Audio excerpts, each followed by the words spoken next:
सहनावतु सहनौ भुनक्तु सह वीर्यं करवावहै तेजस्विनावधीतमस्तु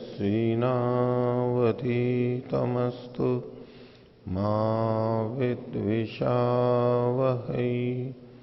ओम शांति शांति शांति। वैशेषिक दर्शन के 68वीं कक्षा, वैशेषिक दर्शन के 9वें अध्याय का द्वितीय आनिक चल रहा है और इसमें हमने पीछे 7वें सूत्र तक देखा था। पीछे इन्होंने ज्ञानों की उत्पत्ति कैसे कैसे होती है उसको उल्लेखित किया और स्मृति की उत्पत्ति आत्मा और मन के संयोग विशेष से और संस्कार से होती है। और साथ में कहा तथा स्वप्न, स्वप्न में जो ज्ञान होता है वो भी आत्मा और मन के संयोग विशेष से और संस्कार से होता है, यानी बाहर के इंद्रियार्थ सन्निकर्ष से वो ज्ञान नहीं हो रहा होता है। अब इसी तरह से और ज्ञान की बात आगे कर रहे हैं 8वें सूत्र में। भूमिका में कहा अतः सुषुप्तावस्थायाम कथम स्याद अत्र उच्यते। सुषुप्तावस्था में ज्ञान कैसे होता है ये यहां पर बताया जा रहा है कि सुषुप्ति में यानी गाढ़ निद्रा में भी ज्ञान होता है, ये मान करके यहां पर कथन किया गया है। अर्थात ये कह रहे हैं, इसका मतलब है ये सुषुप्ति में भी ज्ञान को स्वीकार कर रहे हैं। जैसे कि योग दर्शन में निद्रा भी एक वृत्ति कही गई है और उसमें भी ज्ञान होता है, यद्यपि तमोगुण की प्रधानता होती है उसमें और बाहर का कोई ज्ञान नहीं होता है। ऐसे में ये प्रतीति हो सकती है कि निद्रा में कोई ज्ञान ही नहीं होता है। प्रथम दृष्टया हम यही कहते हैं कि निद्रा में तो कुछ भी ज्ञान नहीं होता है। कुछ भी नहीं होता है मतलब बाहर का कुछ भी ज्ञान नहीं होता है, शरीर का ज्ञान नहीं रहता है कि मैं क्या हूं, किस नाम वाला हूं, धनी हूं, निर्धन हूं, युवा हूं, वृद्ध हूं, बच्चा हूं, वो कुछ ज्ञान नहीं होता है, ये तो नहीं होता है। लेकिन फिर भी अंदर ज्ञान रहता है, उसको निद्रा वृत्ति के रूप में वहां पर योग दर्शन में भी कहा और यहां पर ये स्वप्नांतिकम 8वां सूत्र का कि जो स्वप्न के समाप्त होने पर, स्वप्न के अंत में, यानी स्वप्न जिस समय नहीं रहता है उस समय जो स्थिति होती है यानी सुषुप्ति, उसमें भी ज्ञान होता है। और वो कैसे होता है? वो भी आत्मा और मन के संयोग विशेष से होता है, स्वप्नांतिकम। आगे का धर्माच्च, धर्म से भी, उसका अपना स्वभाव है, सामर्थ्य है और स्वप्न में जो ज्ञान होता है वो हमारे अपने अदृष्ट के कारण कर्मों के अनुसार व्यवस्था ऐसी है कि हमें उस समय भी ज्ञान रहता है। यहां पर जो 7वें सूत्र में तथा स्वप्न कहा गया था और फिर कहा स्वप्नांतिकम, इन दोनों को एक साथ भी पढ़ सकते थे ये कि जब यहां कहा स्वप्नांति में यानी सुषुप्ति में भी ज्ञान होता है आत्मा और मन के संयोग से, लेकिन उसमें भेद करना चाहते हैं ये। पीछे आत्ममनसो संयोग विशेषात संस्काराच्च, संस्कार के कारण भी लिखा था। तो यदि यहां स्वप्न और स्वप्नांतिक दोनों को एक साथ पढ़ देते तो पीछे से जो संस्काराच्च की भी अनुवृत्ति आ रही थी वो दोनों पे लगती। स्वप्न में भी संस्कार से ज्ञान होता है और सुषुप्ति में भी संस्कार से ज्ञान होता है, ऐसा अर्थ निकलने लगता। तो ये अलग सूत्र बनाने का इनका प्रयोजन है कि संस्कार से सुषुप्ति में कोई ज्ञान नहीं होता है, संस्कार के कारण जो ज्ञान होता है वो स्वप्नावस्था में होगा, सुषुप्ति में उससे ज्ञान नहीं होगा। इसलिए स्वप्नांतिकम को अलग कर दिया इन्होंने। लेकिन आत्मा और मन का संयोग विशेष तो यहां पर भी स्वीकार किया जाता है, स्वप्नांतिकम। अब स्वप्न में भी हमारे को दो तरह से, एक तो हम बिल्कुल सुषुप्ति अवस्था में हैं और हमें इसी का ज्ञान हो रहा है कि मैं सोया हुआ हूं, बस एक अनुभूति होती है, बाद में जगने के बाद में पता लगता है। एक स्वप्न अवस्था में, स्वप्न का मतलब मैं सुषुप्ति है, निद्रा सुषुप्ति अवस्था में, तो उस समय में भी जो हमें बाहर की चीजों का ज्ञान हो जाता है। अगर हम सोए हुए हैं, इंद्रियार्थ सन्निकर्ष तो हमने किया नहीं है, यानी आत्मा ने मन को प्रेरित नहीं किया, मन ने इंद्रियों को प्रेरित नहीं किया है, आगे आगे नहीं गए हैं, विषयों की तरफ नहीं गए, फिर भी हमें ज्ञान हो जाता है। सामान्यतः हम आत्मा से मन को प्रेरित करते हैं, मन फिर इंद्रिय को, यानी हम इच्छा करते हैं, फिर इंद्रियां विषयों से संयुक्त होती हैं और फिर हमें ज्ञान हो जाता है। लेकिन जिस समय हम सोए हुए होते हैं तो मन को उस तरह प्रेरित नहीं करते कि इंद्रियां विषयों का ग्रहण करें। वो तो विषय ही हमारे पास में उपस्थित होते हैं, तेज विषय, और उससे इंद्रियां उत्तेजित होती हैं, उससे मन तक सूचना जाती है और मन आत्मा को बोध करा देता है।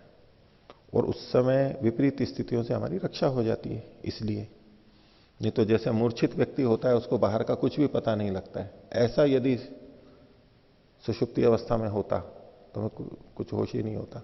लेकिन कहीं भी कुछ ज्यादा होता है तो हमारे को पता लग जाता है, हमारी नींद टूट जाती है। तो ये जो स्वप्न में, स्वप्नांति का मतलब स्वप्न के अंत में, निद्रा में जो ज्ञान होता है सुषुप्ति में, वो आत्मा और मन के संयोग से होता है। और धर्माच्च, इस सामर्थ्य शक्ति ऐसी है कि वो होता है, अथवा हमारे अदृष्ट के पुण्य के कारण भी ये ज्ञान हमें होता है। भाष्य देखिए, अनयो सूत्रयो एक वाक्यता अस्ति। तो स्वप्नांतिकम और धर्माच्च दोनों को मिला दिया।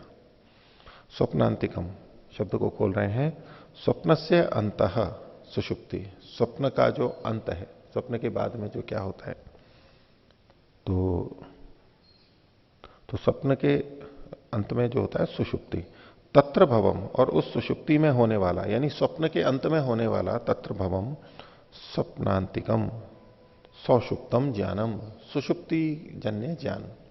स्वप्न में होने वाला, स्वप्न के अंत में जो होने वाला है, स्वप्न के अंत में तो होगा सुषुप्ति, और उस सुषुप्ति में जो ज्ञान होता है, उस ज्ञान को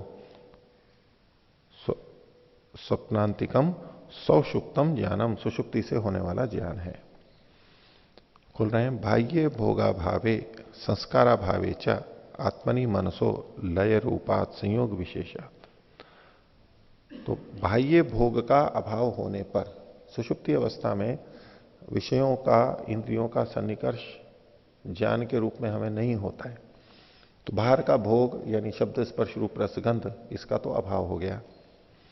और संस्कार अभावे च, और संस्कारों का भी अभाव हो गया। संस्कारों का भी, जैसे कि स्वप्न में, सपने जिस समय लेते हैं उस समय आत्मा और मन का संयोग विशेष ऐसा होता है कि संस्कारों के कारण से हमें ज्ञान हो जाता है, संस्कार उसमें कारण बनते हैं। तो यहां भी आत्मा और मन का संयोग विशेष है, लेकिन संस्कार वहां पर नहीं आ रहे हैं। ये अलग तरह का संयोग है जिसमें संस्कार आत्मा को प्रभावित नहीं कर रहे हैं, संस्कार मन में उभर नहीं रहे। तो बाह्य भोग का अभाव होने पर एक बात, दूसरा संस्कार अभाव है, और संस्कार का भी अभाव होने पर, संस्कार के अभाव का मतलब है संस्कार उभर करके नहीं आएंगे।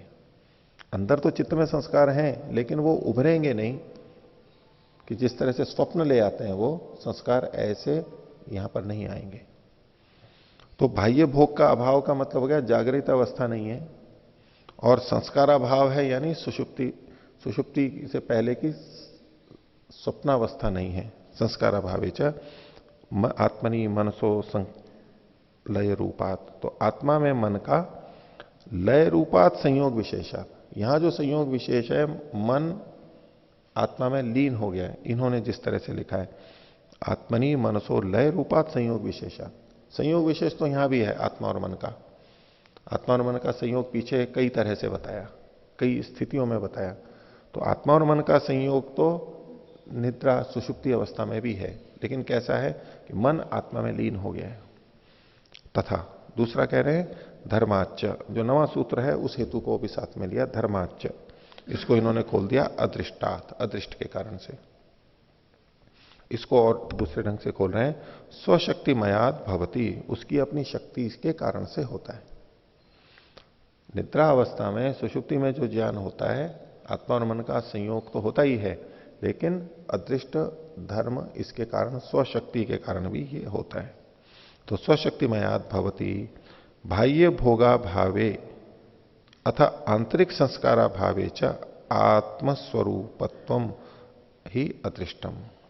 बाह्य भोग का अभाव है और आंतरिक संस्कार का अभाव है, तो उसमें जो आत्मा का स्वरूपत्व है उसी को यहां पर अदृष्ट शब्द से कहा, धर्म शब्द से कहा।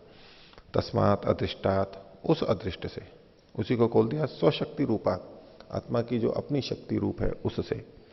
उसी को आगे खोल दिया धर्मात, धर्म के कारण से, जो कि सूत्र में भी कहा है। उसी को आगे खोल दिया नैर्मल्यात, निर्मलता के कारण से सौषुप्तम ज्ञानम, सुषुप्ति में होने वाला ज्ञान। कैसा है वो सुषुप्ति में होने वाला ज्ञान? तो कहा आनंद रूपम, आनंद स्वरूप जो होता है उसको अनुभवती, अनुभव करता है। कौन? अनुभवती ही अंतरात्मा, अंदर स्थित आत्मा उस आनंद को अनुभव करता है। तो संख्या में भी सूत्र है समाधि सुषुप्ति मोक्षेशु ब्रह्म रूपता। तो वो एक विशेष प्रकार का आनंद है जो समाधि में भी आता है, सुषुप्ति में भी आता है और मुक्ति में भी आता है। तो ये वो जो ज्ञान होता है सुषुप्ति में, उसके लिए इन्होंने कहा। आगे सूत्र के तो अर्थ कर दिए इन्होंने 8वें और 9वें के। अभी विवेचना कर रहे हैं कि तथा स्वप्न स्वप्नांतिके इति वक्तव्य। ये कहना चाहते हैं कि 7वें और 8वें सूत्र को यदि मिला करके बना देते, एक ही सूत्र बना देते, अलग अलग क्यों बनाया? तो क्या बनता? तथा स्वप्न के स्थान पे आ जाता तथा स्वप्न स्वप्नांतिके, स्वप्नांतिक जुड़ जाता, द्विवचन हो जाता। इति वक्तव्य, ऐसा कहने पर क्या होता? पृथक योग करणम उत्तरार्थम, ये कहने पर भी पृथक योग का करण की, यानी पृथक सूत्र को बनाने का प्रयोजन क्या है इनका? योग का मतलब है सूत्र। तो पृथक योग करणम उत्तरार्थम, अलग से सूत्र बनाना ये बाद के लिए है। किससे? धर्माच इति सूत्रेण अतिरिक्त कारण प्रदर्शकेन सह अन्वयार्थम। आगे जो धर्माच, ये जो कारण बताया गया, इसका समन्वय स्वप्नांतिकम, सुषुप्ति के साथ ही हो, स्वप्न के साथ में नहीं हो, इसलिए ऐसा किया गया। आगे आत्मा मनसो संयोगस्तु अनिवार्य, आत्मा और मन का संयोग तो दोनों ही जगह अनिवार्य है, लेकिन अत्र संस्कारों न आवश्यको, लेकिन यहां पर यानी सुषुप्ति में संस्कार की आवश्यकता नहीं है। संस्कार कौन सा? जो छठे सूत्र में कहा था आत्मा मनसो संयोग विशेषात संस्काराच स्मृति, तो संस्कार की आवश्यकता स्वप्न में तो है लेकिन सुषुप्ति में नहीं है, इसलिए कहा अत्र संस्कारों न आवश्यको। अन्यथा स्वप्न स्वप्नांतिकयो अभेदा से, अगर ये माने कि स्वप्नांतिक ज्ञान है उसमें भी संस्कार के कारण से होता है, तो फिर स्वप्न और सुषुप्ति में तो कोई भेद ही नहीं रह पाएगा। भेद करना है सूत्रम पृथक कृतम, इन दोनों में भेद करने के लिए इन्होंने अलग अलग सूत्र बनाए हैं। तो यहां तक इन्होंने ज्ञान की चर्चा की, स्थूल ज्ञान, सूक्ष्म ज्ञान, समाधिजन्य ज्ञान, आंतरिक ज्ञान, आत्मा का ज्ञान, स्वप्न में होने वाला ज्ञान, निद्रा में होने वाला ज्ञान और स्मृति, इन सब के बारे में, ज्ञान के बारे में इन्होंने चर्चा की। अब आगे कहते हैं 10वें 11वें की भूमिका में विविधम ज्ञानम उक्त्वा, विभिन्न प्रकार के ज्ञान को कहने के बाद में कितने प्रकार के ज्ञान बता दिए इन्होंने? 6 प्रकार के। कौन कौन से? प्रत्यक्ष, अनुमान, शब्द,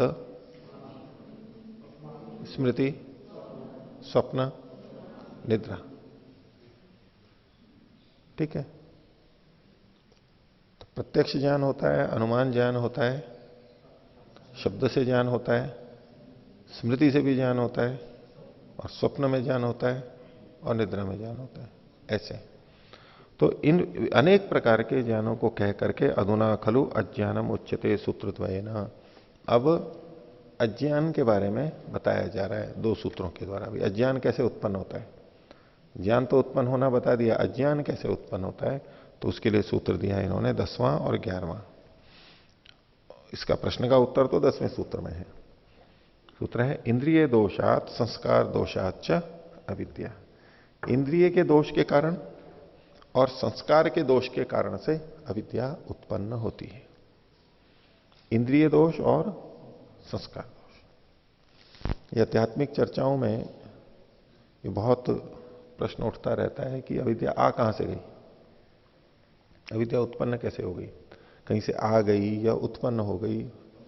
क्योंकि जब कुछ भी देखते हैं कि सब कुछ दुखों का कारण, बंधन का कारण अविद्या। कुछ भी देखो, मुक्ति में बाधक कौन है? अविद्या। कुछ भी कह लो, अब बाकी सब चीजें कहेंगे उन सबके पीछे अविद्या, सबके पीछे अविद्या बैठी हुई दिखाई देगी। तो ये अविद्या आई कहां से? अविद्या किसका गुण है? ये भी प्रश्न आपने देखा होगा, वहां आध्यात्मिक सम्मेलन में भी एक बार विषय रखा था, उपाचार्य जी ने शायद रखा था कि आखिर अविद्या गुण है किसका? क्योंकि सब में प्रश्न खड़ा होता है कि परमात्मा में तो अविद्या रह नहीं सकती है, और आत्मा में यदि अविद्या माने तो आत्मा नित्य है, तो उसका गुण भी नित्य ही होगा फिर। तो ये अविद्या है किसका? आत्मा का मानेंगे तो फिर वो नित्य हो जाएगा, क्योंकि आत्मा नित्य है। और यदि अविद्या को आत्मा का नित्य गुण मान लिया जाए तो फिर तो उससे छूटने के सारे उपाय ही व्यर्थ हैं कि वह अविद्या को दूर करो, अविद्या दूर हो जाएगी, वो सब तो व्यर्थ हो जाएंगे, क्योंकि नित्य के नित्य धर्म रहे, नित्य ही रहते हैं, तो वो हट नहीं सकते हैं। और फिर मुक्ति भी, या तो यूं कहो कि मुक्ति नहीं हो सकती, और उससे भी बड़ा दोष ये आएगा कि अविद्या को हटाने का उपदेश ही व्यर्थ हो जाएगा और सदा बंधन में ही रहेंगे। तो परमात्मा में हो नहीं सकता, आत्मा में भी नहीं हो सकता, तो फिर किस में कहेंगे? प्रकृति में अविद्या है। तो प्रकृति तो जड़ है, उसमें अविद्या कैसे रहेगी? विद्या हो चाहे अविद्या हो, है तो ज्ञानात्मक ही ना। एक में विद्या है यानी शुद्ध ज्ञान है, एक में शुद्ध ज्ञान नहीं है, लेकिन है तो ज्ञानात्मक ही वो। विपरीत ज्ञान, मिथ्या ज्ञान मतलब, अविद्या मतलब मिथ्या ज्ञान। विपर्यो मिथ्या ज्ञानम अतद्रूप प्रतिष्ठम। तो जड़ वस्तु में अतद्रूप प्रतिष्ठित होगा क्या? जड़ वस्तु ये कहेगी कि क्या वो जड़ वस्तु पत्थर पेड़ को देख करके कहे नहीं ये तो मनुष्य है? ऐसा तो नहीं होगा, जड़ वस्तु में तो नहीं होगा। तो जड़ वस्तु में अविद्या रह नहीं सकती है, तो फिर अविद्या आई कहां से? ये प्रश्न खड़ा होता है। वो कहे कि नहीं परमात्मा ने दे दी, कि परमात्मा तो सर्वशक्तिमान है दे सकता है ना, परमात्मा सर्वशक्तिमान है ना, तो कुछ भी कर सकता है, तो वो अविद्या भी दे सकता है। तो क्या परमात्मा ने अविद्या क्यों दे दी? फिर उसी ने अविद्या दे दी और वही हम उसी का दोष बनेगा। तो परमात्मा में तो अविद्या रहती ही नहीं है, देगा भी क्या? वो दे भी नहीं सकता है वो। तो एक बड़ी बात रहती है कि ये अविद्या आई कहां से, अध्यात्म के अंदर बड़ा प्रश्न रहता है। तो उसका उत्तर यहां पर है, इंद्रिय दोषात संस्कार दोषाच अविद्या। एक तो अभी हमारे अंदर अविद्या चल रही है, अविद्या है तभी हमने जन्म लिया है। हमारे अंदर अविद्या थी, यदि मुक्ति से नहीं लौटे तो, जो मुक्ति से लौटी हुई आत्माएं हैं उनमें तो अविद्या रहती ही नहीं है, नहीं रहेगी ना। मुक्ति से पहले अविद्या को नष्ट कर चुके हैं वो, पूरे संस्कारों को दग्ध बीज कर चुके हैं, तो उनमें तो अविद्या के संस्कार रहेंगे नहीं। लेकिन जो बाकी जन्म मरण हो रहे हैं उसमें तो अविद्या है तभी तो जन्म मरण हो रहे हैं, हम सब में अविद्या है।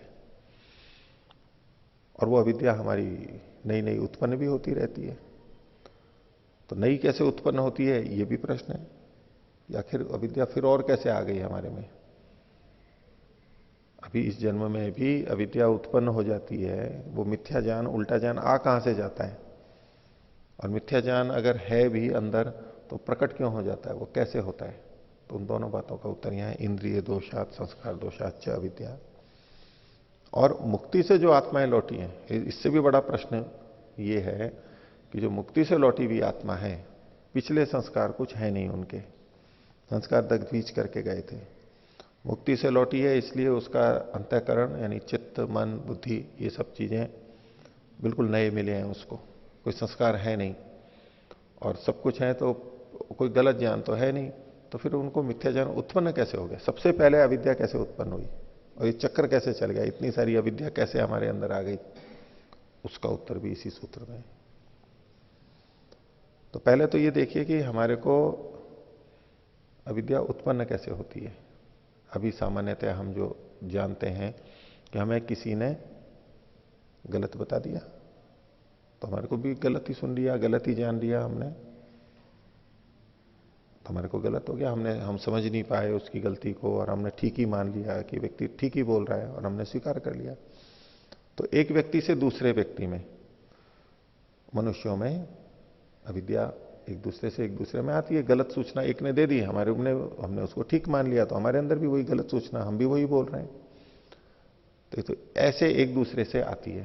तो एक दूसरे से आती है का मतलब नहीं है कि वहां से अविद्या चल करके यहां पर आई है। उसमें अविद्या थी, उसने उसको शब्द रूप में प्रकट किया हमारे सामने, हमने उसको सुना तो हमारे अंदर भी वैसी ही अविद्या उत्पन्न हो गई।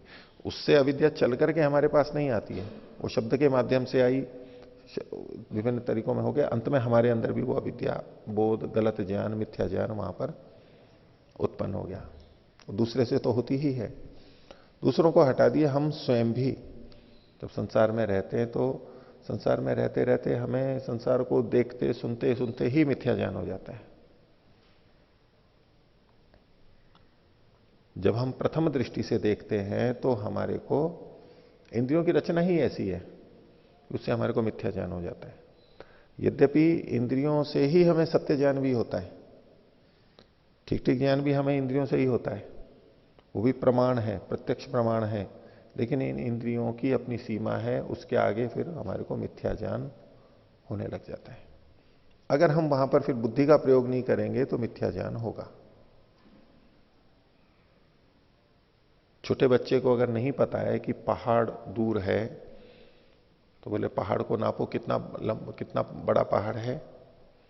छोटे बच्चे को कहो कि तो पहाड़ को नापना कितना बड़ा है पहाड़ ये, तो आंख के सामने यूं उंगली को रख लेगा, इतने में नाप सकता है नहीं पूरे पहाड़ को। यहां से देखेंगे ना, अच्छा ये उसके किनारे पे किनारे रख दिया अपना और नीचे से यहां पर कर लिया, नाप सकता है ना। सूर्य कितना बड़ा है, क्या कहेंगे सूर्य कितना बड़ा है? भाई बच्चे को आप पूछो, आपने पढ़ लिया है कि सूर्य इतना बड़ा है, वो छोड़ दीजिए। चंदा कितना बड़ा है, चांद कितना बड़ा है, वो पूछे चांद बड़ा है सूर्य बड़ा है, बच्चा तो यही कहेगा ना चंद्रमा बड़ा है। और उनकी छोड़िए, वैज्ञानिकों को ले लीजिए, पहले जिनको तारा समझते थे अब बाद में अब वो गैलेक्सियां निकल गई। वो पहले गैलेक्सी इतनी दूर है, इतने तारे हैं कि वो सब मिले हुए दिखते थे तो लगता था ये एक तारा है, उसको विस्तार से नहीं देख पाते थे, दूर इतना था वो।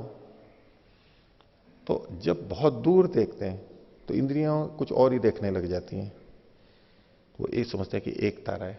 अब यूं तो प्रत्यक्ष ही हो रहा है कि ये एक तारा है, लेकिन क्या वो वास्तव में एक तारा है? दो हमें क्यों नहीं पता लगा? इंद्रिय का दोष है, हमारी इंद्रिय का दोष है। इंद्रियां एक सीमा से आगे हमारे को गलत बताने लगती हैं। तो जैसे क्यों नहीं हमें ज्ञान होता है, तो उसमें अति दूर, अति सन्निकर्ष, अति विप्रकृष्ट हो गया, या मन कहीं और है, ऐसे इत्यादि बहुत सारे कारण है कि हमें वस्तु के होते हुए भी ज्ञान नहीं होता है। वो तो एक अलग बात हो गई, लेकिन उल्टा ज्ञान हमारे को क्यों हो जाता है? तो छोटा बच्चा यदि देखे, दूर की चीजें छोटी दिखती हैं, नजदीक की बड़ी दिखती हैं। ऐसे ही दूर से गाड़ी को, रेल को चलता हुआ देखो तो कैसा लगेगा? बहुत दूर से धीमी धीमी लगती है बहुत। पहाड़ पे हम खड़े हैं और वो जा रही है तो बहुत धीमी धीमी लगती है। और स्टेशन पे खड़े हो, दूर से देख रहे, पटड़ी पे गाड़ी चलती आ रही है, तो पहले धीरे चल रही थी दूर, जैसे जैसे हमारे नजदीक आती है तो तेज चलने लगती है, और जैसे जैसे हमारे से दूर जाती है तो फिर धीरे धीरे होती चली जाती है। ये हमारे को प्रतीति होती है। हम चल रहे हैं रेल में या बस में तो हमारे को पेड़ दौड़ते हुए नजर आते हैं, ऐसे दिखते ही है, ऐसी ही प्रतीति होती है कि हम वो दौड़ रहे हैं। पटड़ियां हैं पास में, हमारे को चौड़ी दिखाई देती हैं, आगे सकड़ी दिखाई देती हैं, वो गाड़ी भी छोटी दिखाई देती है। तो प्रथम दृष्टया तो यही लगेगा ना कि गाड़ी दूर में छोटी थी और धीरे चल रही थी, मेरे नजदीक आई तो आते आते आते तो बड़ी बन गई, तेज चलने लगी, और फिर दूर गई तो फिर वापस छोटी होती चली गई। प्रथम दृष्टया हमारे को इन इंद्रियों से ऐसे ही ज्ञान होता है। इंद्रियों के दोष दो तरह से, एक तो ये दोष कि इंद्रियों में रोग हो, इंद्रियों की शक्ति कम हो इत्यादि। अब पीलिया रोग हो गया है तो चीजें पीली दिखने लग जाएंगी इत्यादि। ये तो विकार हैं जो कि रोग आदि के कारण, दुर्बलता के कारण से इंद्रिय दोष होता है। एक इसके अतिरिक्त इंद्रियों की अपनी जितनी शक्ति सामर्थ्य है उतना होते हुए भी, स्वाभाविक है, बिल्कुल स्वाभाविक है, तो भी हमारे को गलत ज्ञान होता है, वो भी इंद्रिय दोष के अंतर्गत यहां पर हम लेंगे। अब मुक्ति से लौटी भी आत्मा है, उसको जो शरीर इंद्रियां मिलेंगी वो कैसी मिलेंगी?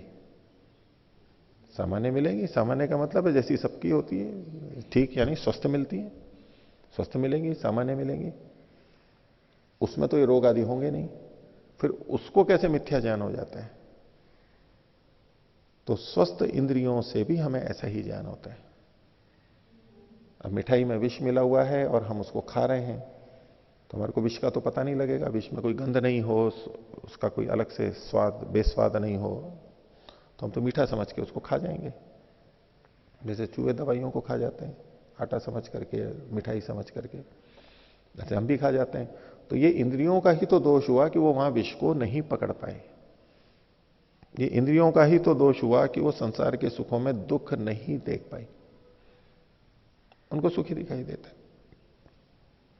तो ये इंद्रियों का दोष दो तरह का, ये इंद्रियों का दोष अभी भी हमारा है और मुक्ति से लौटेंगे तब भी है।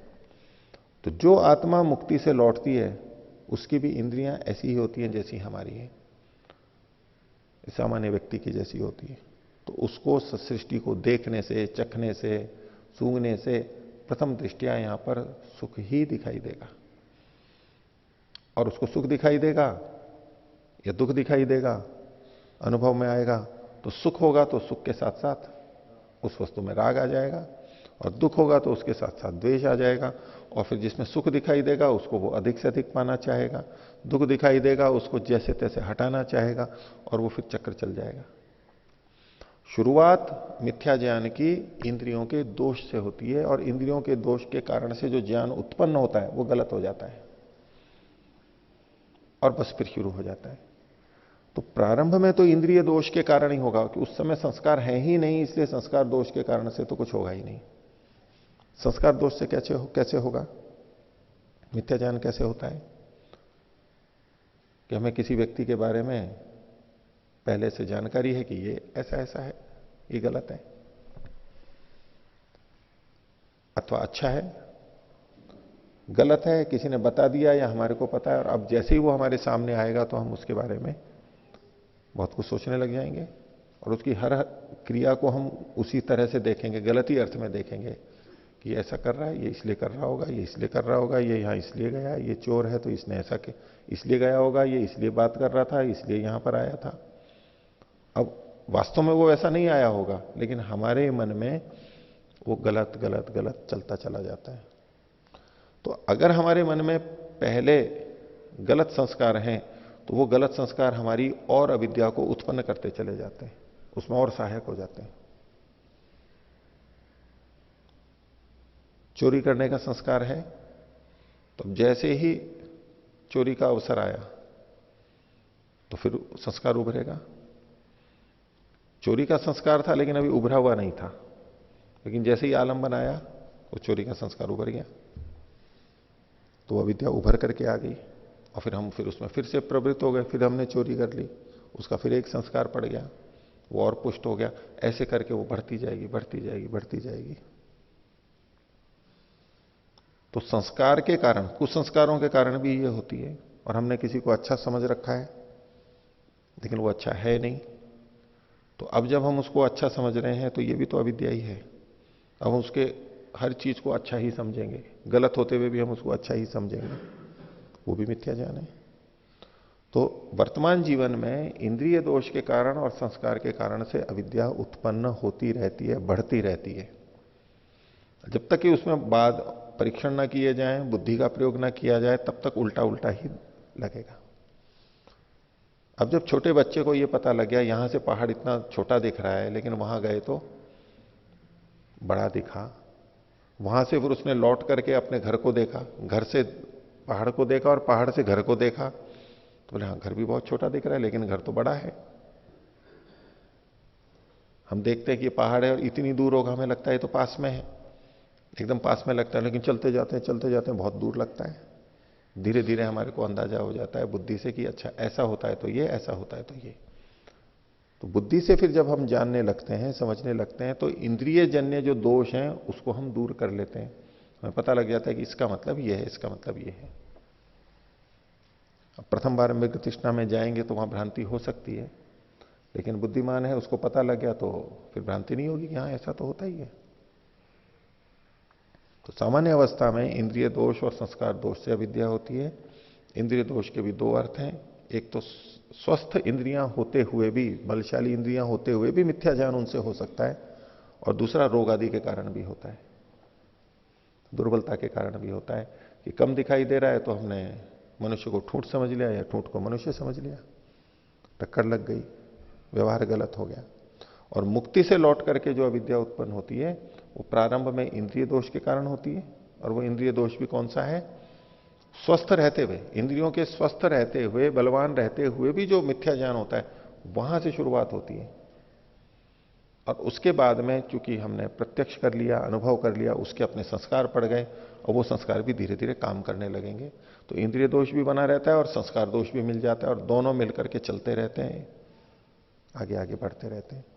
तो ऐसे अविद्या उत्पन्न होती है, और इसको सुधारा जाए तो इसी तरह से ये सुधरती भी जाती है। इन्हीं इंद्रियों के ज्ञान से, बुद्धि के प्रयोग से ये धीरे धीरे सुधरती जाती है, ठीक होती चली जाती है।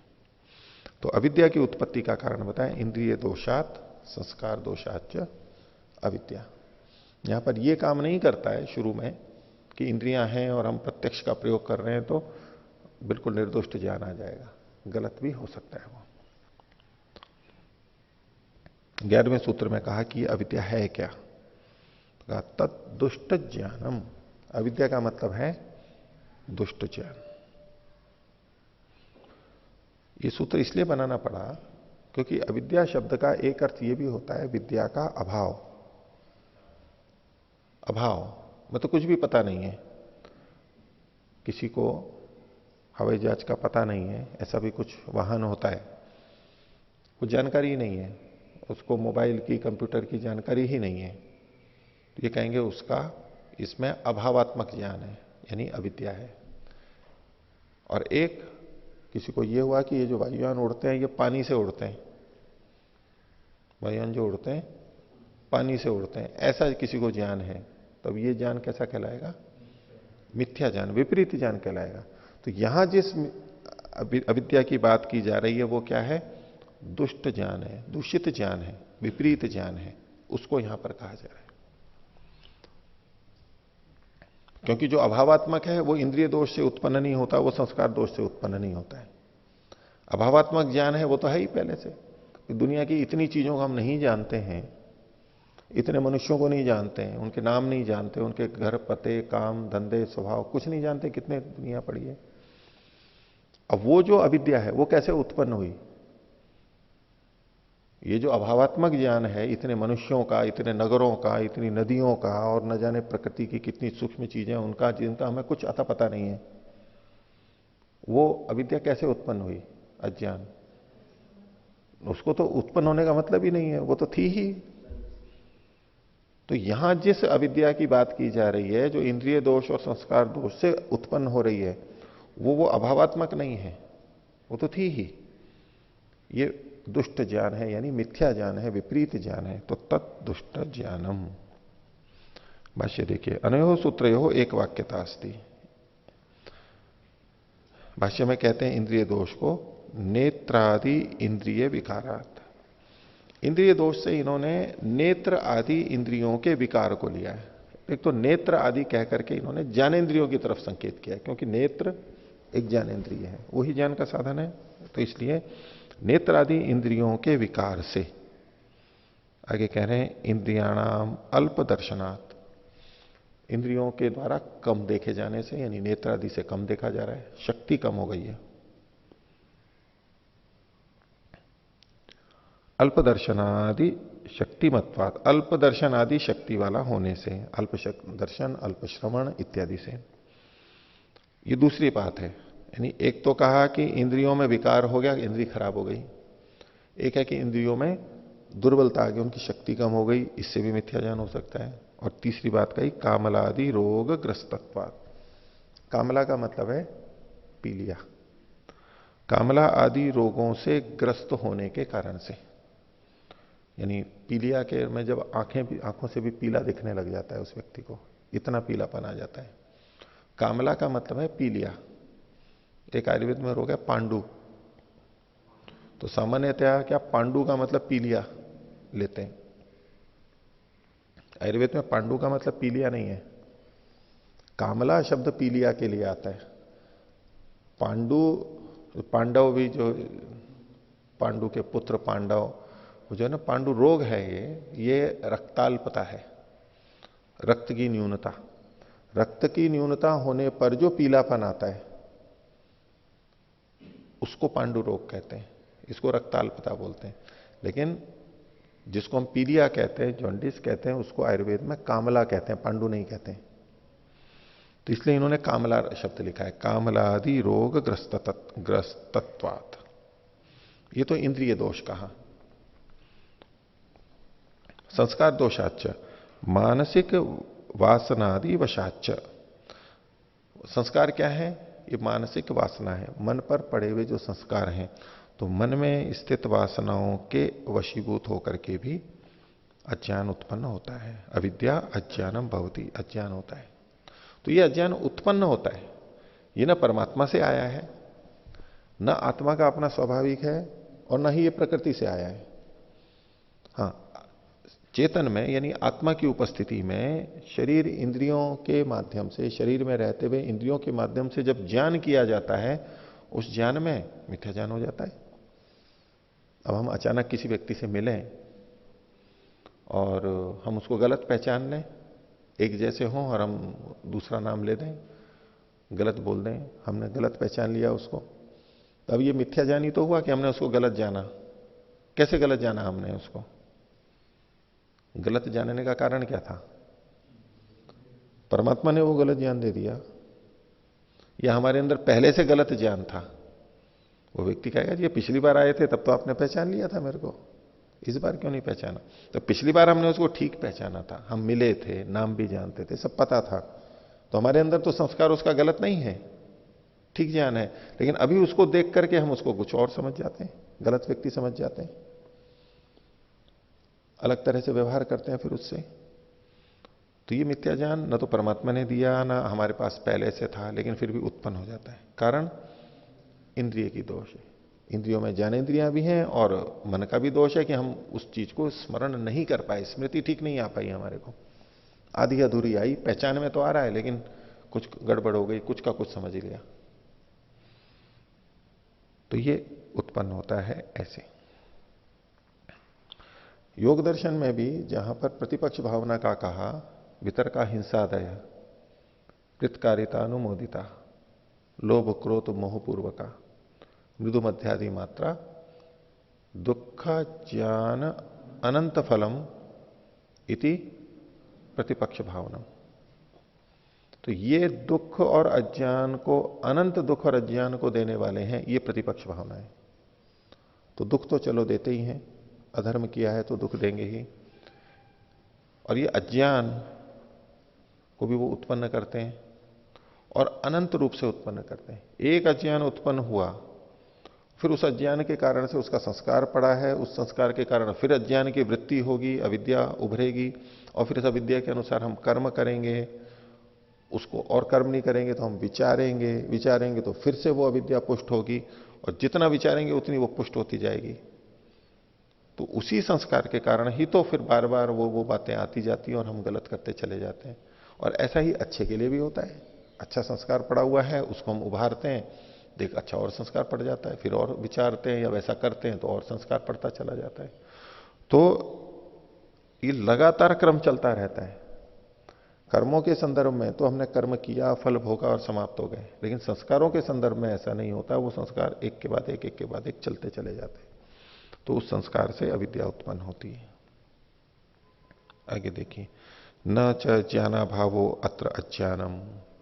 ज्ञान का अभाव यहां पर अज्ञान शब्द से नहीं कहा जा रहा है, किंतु तद दुष्ट ज्ञानम, तत्खलु दुष्ट ज्ञानम विपरीत ज्ञानम च। दुष्ट ज्ञान है यानी तो विपरीत ज्ञान है। उदाहरण दे रहे हैं, यथा द्विचंद्र दर्शनम, दो चांद का दिखाई देना। देखें दो चांद, कितने चांद हैं? कितने चांद हैं? एक ही है। दो भी देखें, आंख को यूं टेढ़ा कर दो तो दो दिखने लग जाते हैं। अथवा आंख में रोग होता है, उसके कारण से एक की जगह हर चीज दो दो दिखने लगती है। तो ये मिथ्या ज्ञान हुआ। वैसे तो देख रहा है, वैसे तो देख रहा है, लेकिन ये मिथ्या ज्ञान हुआ, ज्ञान का अभाव नहीं है, उल्टा ज्ञान हो रहा है। द्विचंद्र दर्शनम, शंख पीतत्व दर्शनम, शंख है वैसे तो सफेद है लेकिन हमें पीला दिखाई दे रहा है।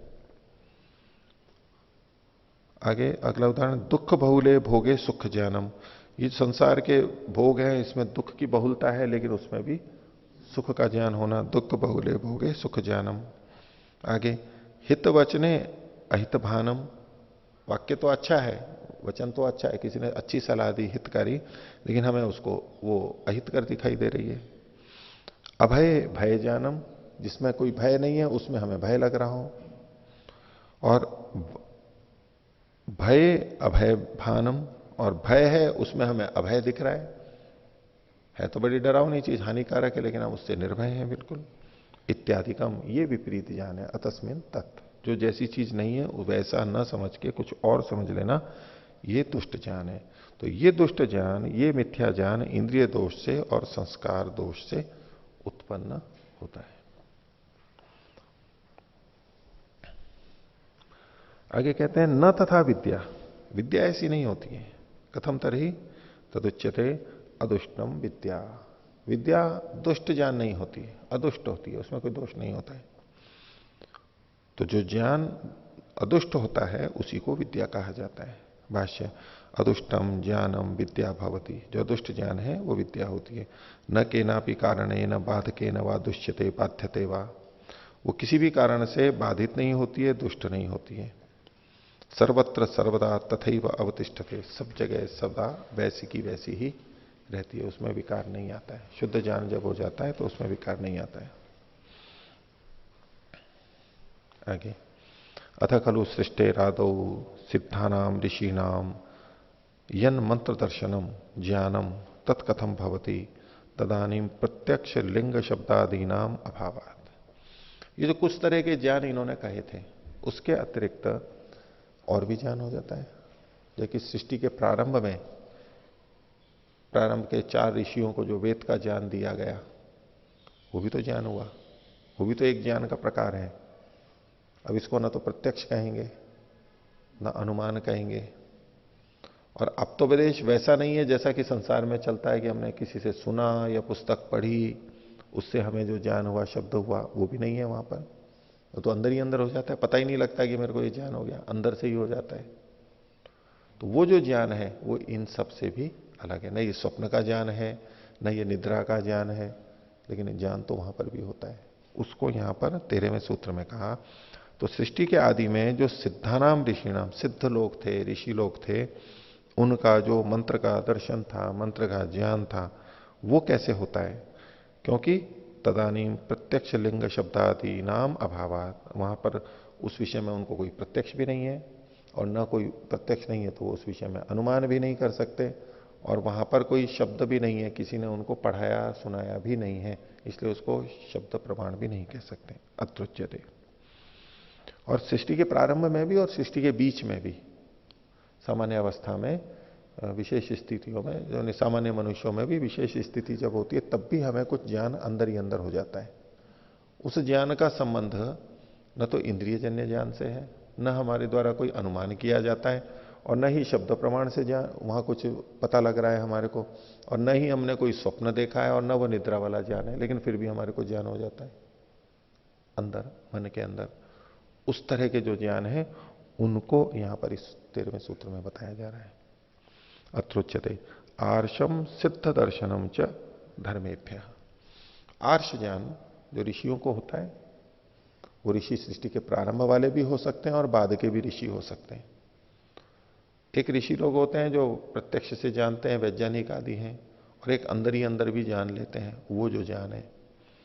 और सिद्ध दर्शनम, सिद्धों के द्वारा, सिद्धों का जो दर्शन होता है, जिन्होंने सिद्धि को प्राप्त किया है, उनका जो ज्ञान होता है वो कैसे होता है, यानी यौगिक जो ज्ञान होता है वो भी सिद्ध लोगों को जो होता है, तो कहा वो धर्मेभ्य, धर्मों के द्वारा होता है, पुण्यों के द्वारा होता है। वो ऐसे ही नहीं हो जाता है, हर किसी को यूं ही कोई ज्ञान हो जाए, ये ऐसा नहीं होता है। अचानक जो सूझ जाता है, एकदम अचानक, उस विषय में हमारे कभी जाना नहीं है, किसी ने बताया भी नहीं है, लेकिन अचानक सूझ जाता है, कोई ऐसा समाधान निकल करके आ जाता है एकदम से। ऐसा जो ज्ञान है वो अपने अपने कर्मों के, पुण्य कर्मों के आधार पर आता है। योग दर्शन में प्रातिप ज्ञान के नाम से, इसमें न्याय दर्शन में प्रातिप ज्ञान, वो अपने पुण्य कर्मों के अनुसार आता है। वैज्ञानिक खोज कर रहे हैं, किसी को अचानक सूझ जाता है, कोई अचानक सूत्र आ जाता है, अचानक रहस्य खुल जाता है।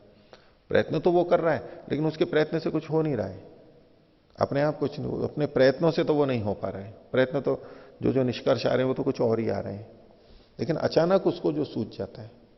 और वैज्ञानिक ही नहीं, हमारे जीवन में भी जो छोटी मोटी बातों में अचानक जो हमारे को सूझता है, जिसका हमारे को पता भी नहीं लगता है कि ज्ञान आ कहां से गया, ये बात आ कहां से गई, तो वो भी ज्ञान की एक व्यवस्था है। वो अपने अपने पुण्य कर्मों के आधार पर ईश्वरीय व्यवस्था से हमारे को उन उन समयों पर ऐसी ऐसी बुद्धि आती है कि हम ठीक निर्णय लेते हैं।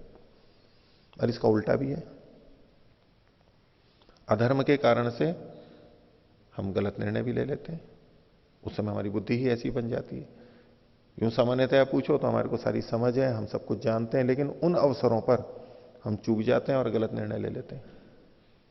बाद में खुद को ही आश्चर्य होता है कि मैंने ये निर्णय कर कैसे लिया है, ये तो हो ही नहीं सकता मैं तो। लेकिन दिमाग ही हमारा वैसा पलट जाएगा, वो कर्म के अनुसार भी ऐसा होता है। लेकिन यहां पर तो ज्ञान के बारे में बात है। आर्षम सिद्ध दर्शनम च धर्मेभ्य, भाष्य सिद्धानाम, तो सिद्ध लोगों का खोल रहे हैं उसको, सर्वेभ्यो मानवेभ्यो मंत्र अध्येतृभ्यश्च पूर्वेशाम सिद्धानाम।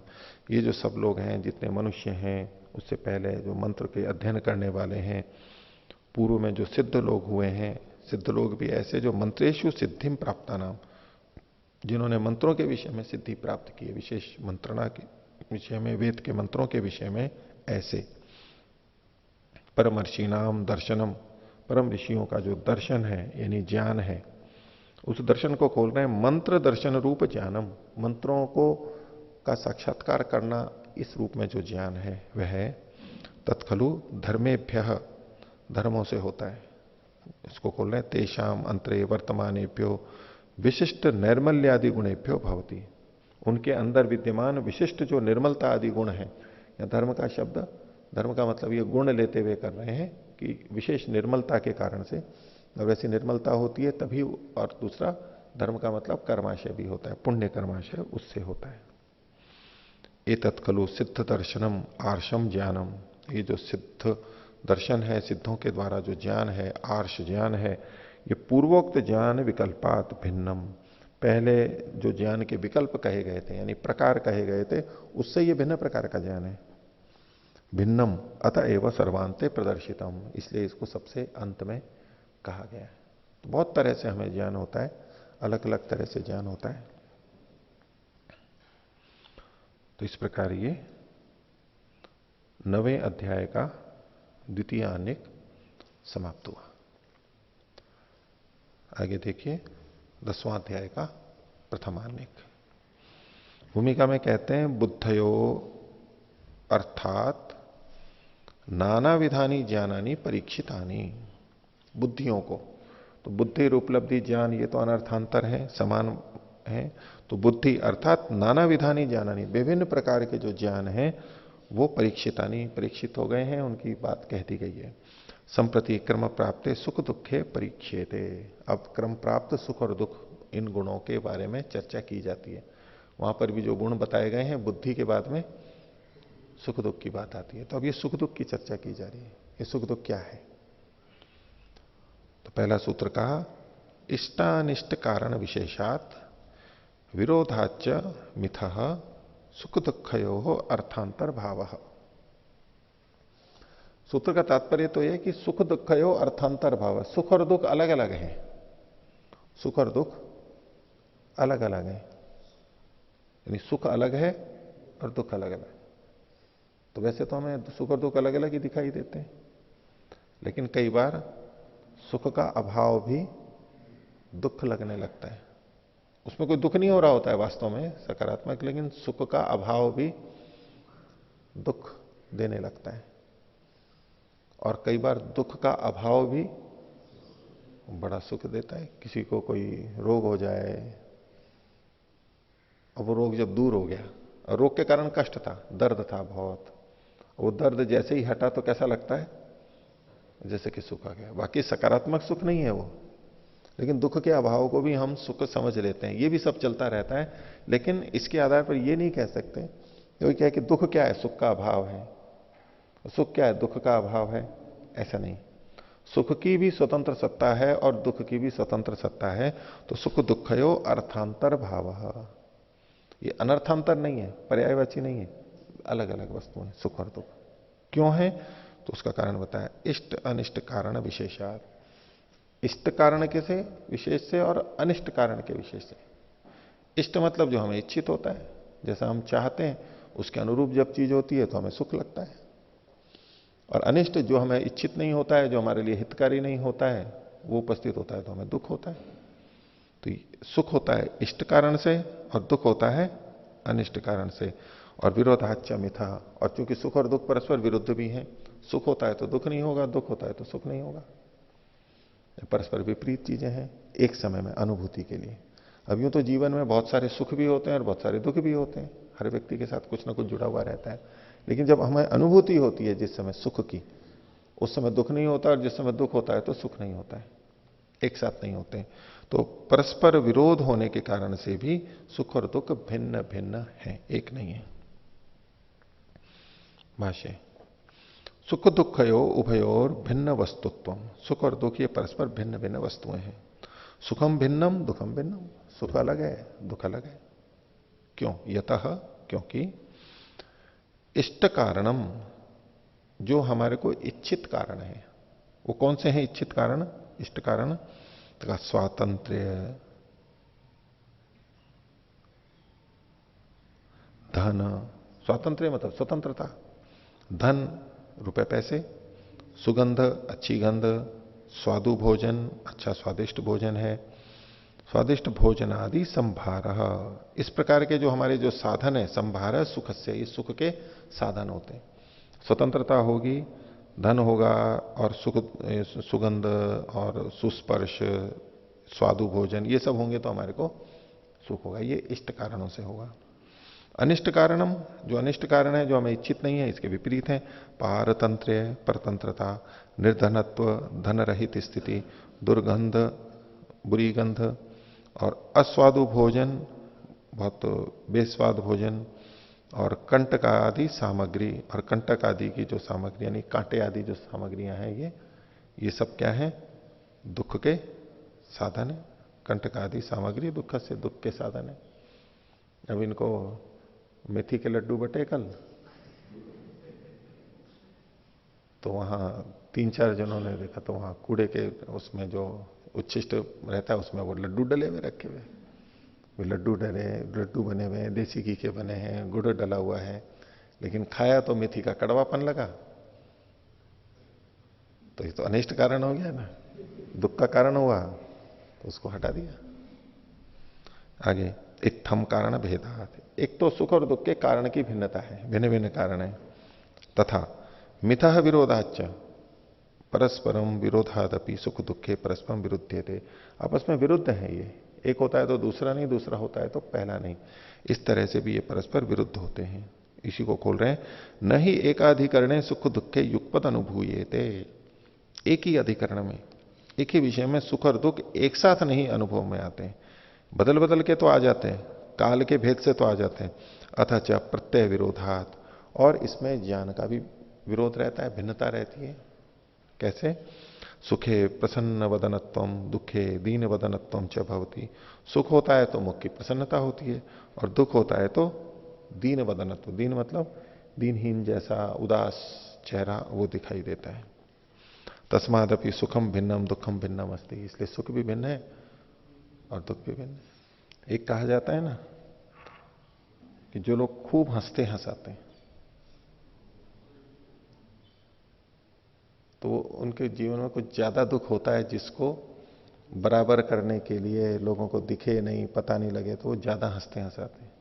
बहुत अधिक जो हंसते हैं ना, कई बार फिर उनके निकट जाओ, उनके अपने परिवार की सुनो करो तो बहुत दुख मिलता है उनको। तो कई जने इसको बड़े सकारात्मक रूप से लेते हैं, भाई मैं तो दुखी हूं लेकिन दुनिया को तो मैं हंसा दूं। मैं तो दुखी हूं, दुनिया को तो दुखा हंसा दूं। और कई बार लोगों को होता है कि जो ज्यादा हंसते हैं ना, जरूरत से ज्यादा, हर छोटी छोटी बात में बहुत ज्यादा जो हंसते हैं वो दुखी भी होते हैं। अस्वाभाविक रूप से जो हंसते हैं वो दुखी भी होते हैं अंदर से। पर लेकिन एक सामान्य रूप से है कि जो प्रसन्न वदन है तो वो सुखी होता है, और दीन दुखी है वो दीन वदन वाला होता है। तो तस्मादपि सुखम भिन्नम दुखम भिन्नम अस्ति। सुख और दुख भिन्न भिन्न है, ये समान नहीं है। ये तो सुख दुख के बारे में बताया। अब सुख दुख के बारे में ही एक प्रश्न और खड़ा होता है कि सुख और दुख ज्ञान है या ज्ञान से भिन्न है? सुख और दुख ज्ञान ही है या ज्ञान से भिन्न है? अब आत्मा के जानने के लिए जो है सुख दुख इच्छा द्वेष प्रयत्न और ज्ञान। अब ज्ञान अलग लिखा है और सुख दुख अलग लिखे हैं।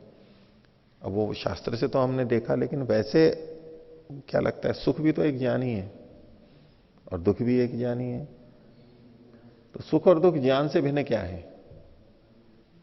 सुख और दुख ज्ञान ही है या ज्ञान से भिन्न है? इस प्रश्न को आगे बताएंगे सूत्रकार। अगला सूत्र में पीछे ज्ञान बताया, यहां सुख दुख बताया। अब इन दोनों में भिन्नता क्या है उसको हम आगे देखेंगे। आज का विषय इतना ही रखते हैं। प्रणव ध्वनि।